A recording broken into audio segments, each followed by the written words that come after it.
Seorang perempuan tiba-tiba menjadi terpukul karena mengetahui kebenaran tentang dirinya yang merupakan anak adopsi karena ibu kandungnya membuangnya ketika dia masih bayi. Gimana caranya dia menerima itu semua? Film yang akan saya ceritakan ini adalah sebuah film yang sangat menginspirasi karena menyampaikan nilai kasih sayang antar manusia dan menyampaikan dampak buruk dari sebuah aborsi. Film dengan judul October Baby. Semoga alur cerita film ini bisa diambil hikmahnya dan langsung aja kita masuk ke alur ceritanya.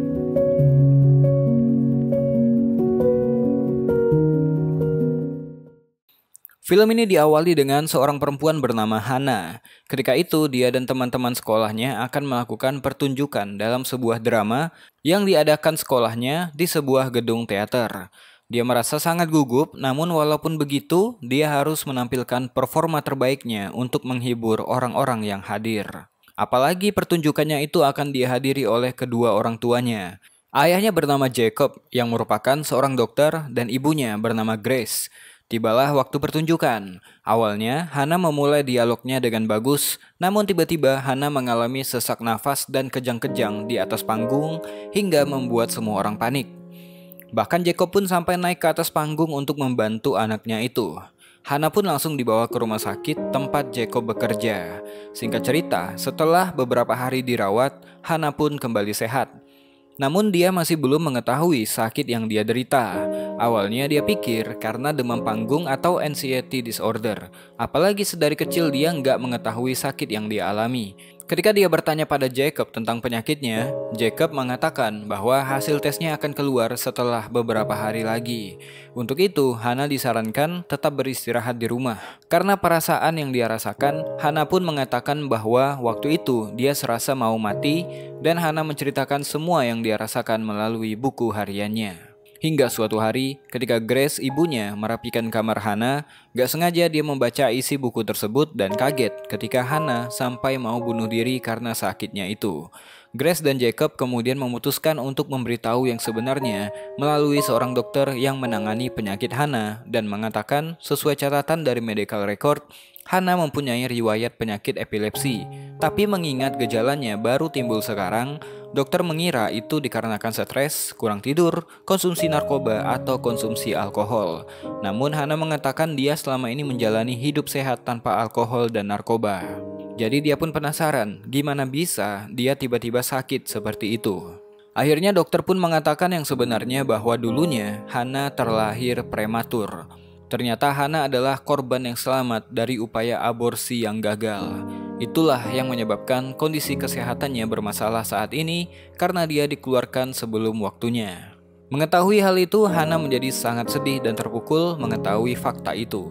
Apalagi karena kabar tersebut, Hana jadi baru mengetahui bahwa dia bukanlah anak kandung dari Jacob dan Grace. Karena dia nggak bisa memproses semua informasi itu, Hana pun memilih pergi meninggalkan mereka semua. Hana lebih memilih untuk menyendiri di tempat favoritnya sambil memikirkan dan memproses kebenaran pahit yang baru aja dia ketahui bahwa dia adalah anak yang gak diinginkan orang tuanya dan malahan selamat dari upaya aborsi. Ketika keadaan emosionalnya udah mulai tenang, Hana pun kembali ke rumah. Jacob berusaha menjelaskan agar Hana gak kecewa padanya, namun Hana gak ingin membahasnya. Dia hanya meminta akta kelahirannya karena dia ingin menemukan ibu kandungnya. Mendengarkan hal itu, Jacob tentu nggak setuju. Tapi lain halnya dengan Grace yang memberikan akte kelahiran tersebut dan memberikan kesempatan pada Hana jika dia ingin mencari ibu kandungnya. Di suatu malam, Hana yang lagi stres pun kembali pergi untuk menenangkan diri. Di waktu itu, dia dihampiri oleh teman sedari kecil yang bernama Jason. Jason adalah satu-satunya sahabat yang selalu menemaninya, baik suka maupun duka. Hana pun menceritakan semua masalahnya kepada Jason bahwa dia bukanlah anak kandung dari keluarga Jacob, bahwa dia adalah korban aborsi yang gagal. Dia juga memberitahu bahwa dia dilahirkan di Alabama. Dia ingin sekali pergi ke sana untuk mencari tahu kebenaran siapa ibu kandungnya, namun sayang tempat itu terlalu jauh dan harus menghabiskan 12 jam perjalanan menggunakan mobil. Mendengarkan cerita itu, Jason yang gak bisa berbuat apa-apa hanya bisa memberikan semangat bahwa di setiap masalah yang datang pasti ada penyelesaian. Keesokan harinya, Hana yang sedang membaca di perpustakaan dihampiri oleh temannya yang bernama Truman. Di waktu yang sama, Jason juga menghampirinya dan mengajaknya pergi liburan menikmati musim semi di New Orleans. Jason memberitahu bahwa mungkin dalam perjalanannya menuju New Orleans, mereka bisa singgah ke Alabama. Dengan begitu, Hana bisa mampir untuk mencari tahu tentang keberadaan ibunya.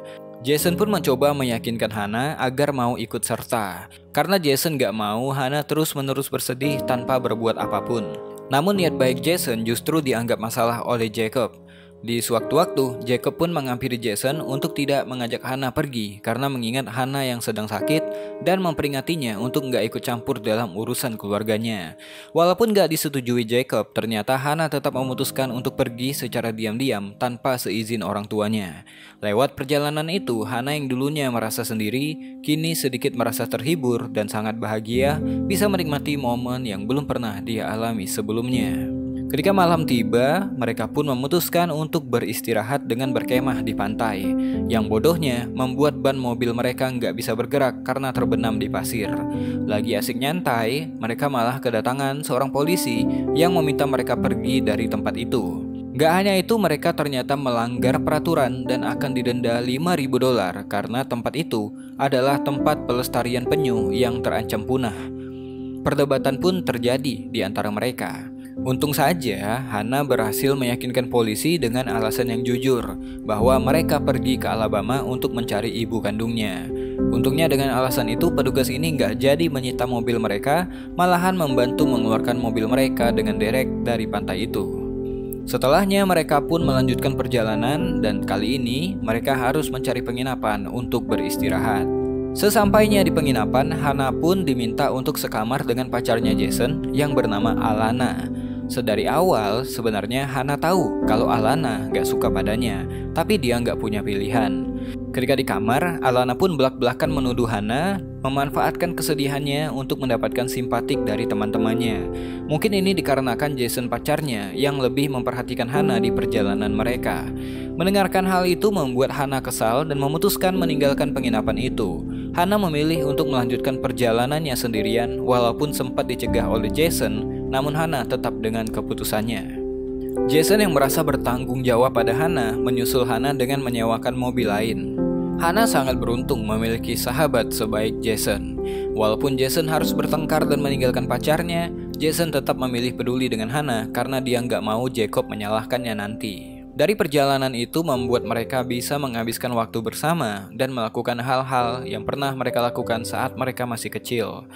Perjalanan panjang yang sangat melelahkan pun membuat mereka memutuskan untuk beristirahat di sebuah hotel. Dengan uang seadanya dan ditambah dengan handphone yang rusak untuk membayar hotel tersebut, membuat mereka hanya dapat satu kamar yang ada satu kasur aja.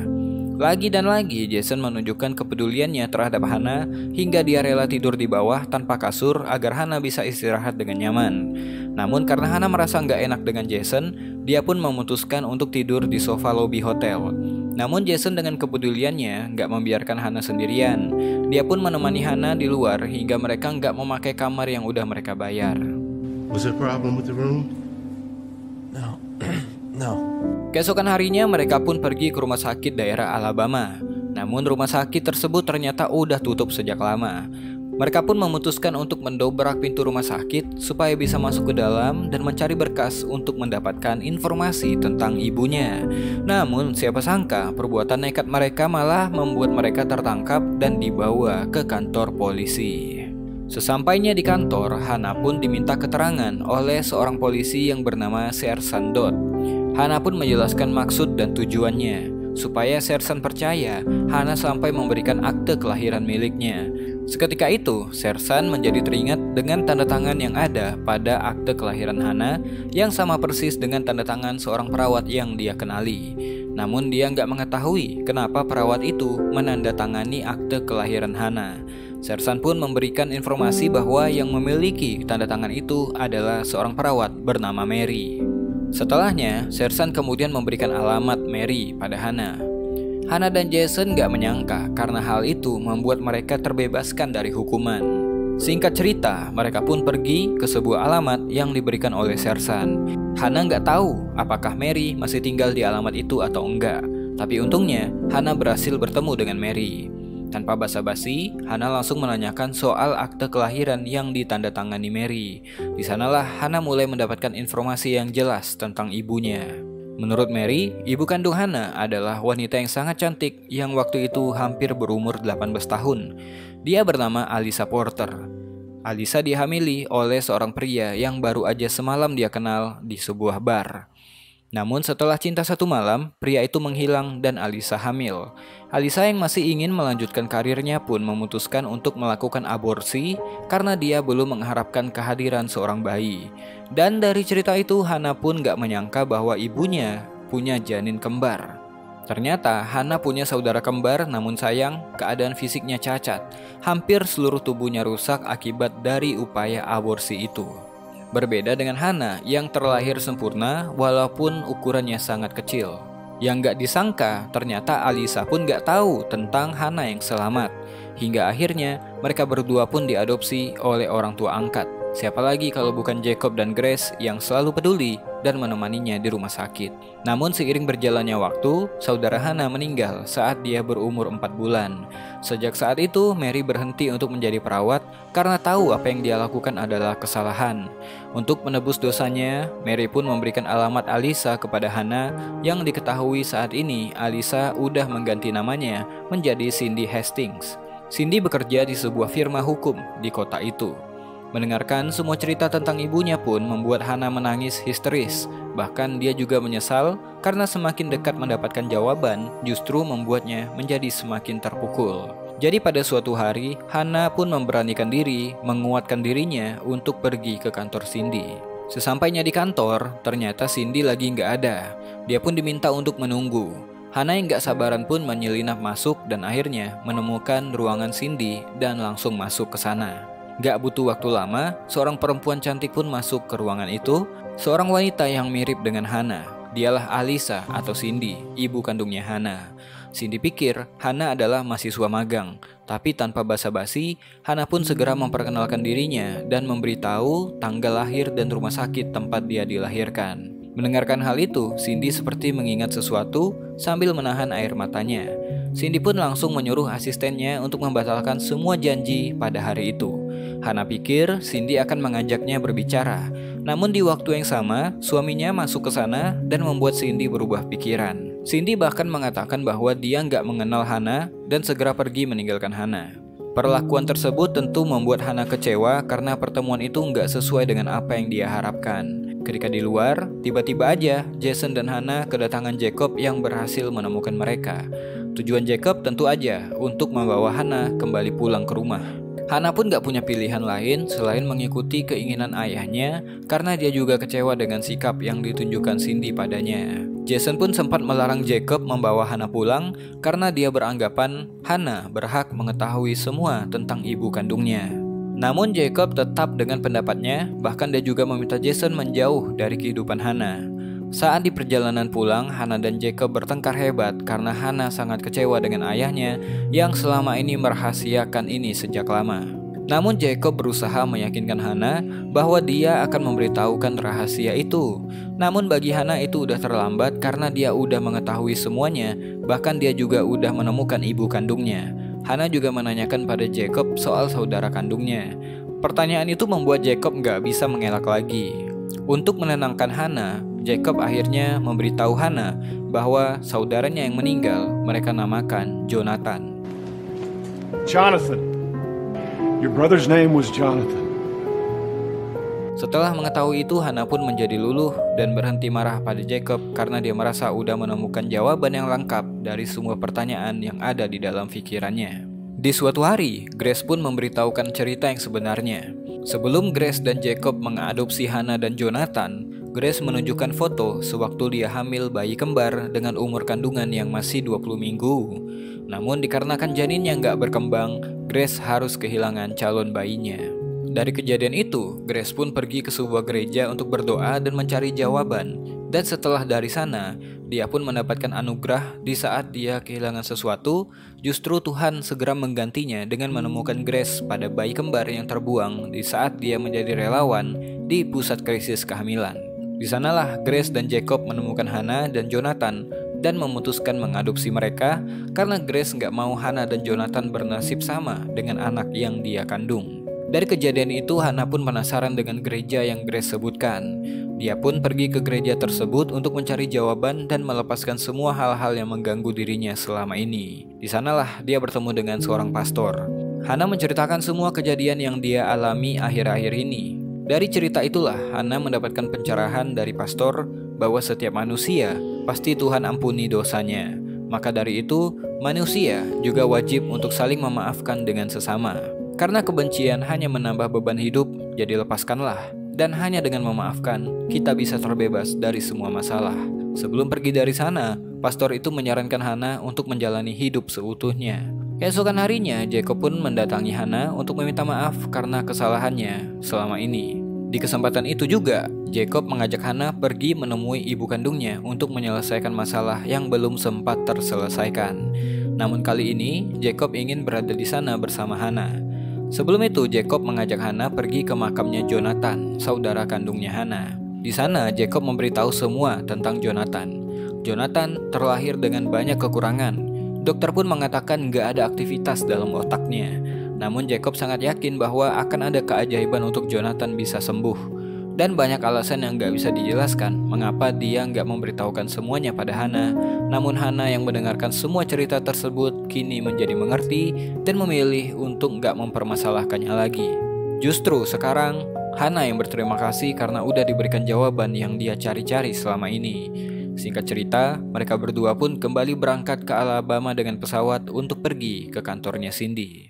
Ternyata kedatangan Hannah ke sana bukanlah untuk menuntut Cindy mengakui dirinya. Hannah justru meninggalkan gelang pasien milik ibunya dengan selembar surat yang mengatakan, "Aku mengampunimu, Ibu." Sebuah kalimat yang membuat Cindy tersadar dengan kesalahannya.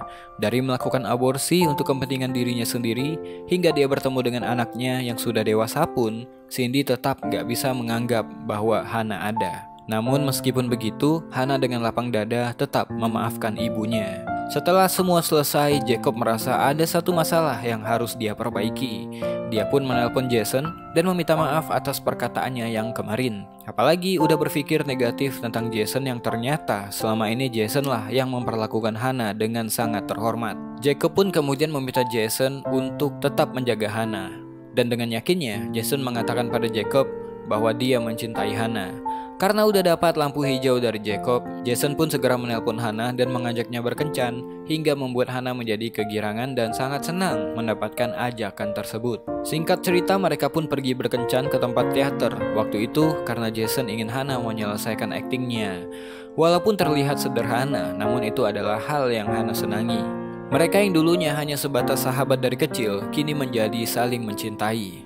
Hikmah dari kejadian Hannah mencari ibu kandungnya membuat Mary kembali menjadi perawat setelah sekian lama mengalami trauma yang dia alami. Cindy pun kini menyesali kesalahannya di masa lalu dan mengakuinya secara jujur pada suaminya. Jacob dan Grace juga harus merelakan kepergian Hannah bersama Jason yang harus melanjutkan kuliah di luar kota. Film pun selesai. Ketika dunia serasa hancur berkeping-keping, campurkan saja sakit hati dengan aroma cinta sehingga kita bisa bangkit kembali dan move on. Karena bisa jadi ada hikmah yang udah Tuhan siapkan di balik masalah yang kita hadapi.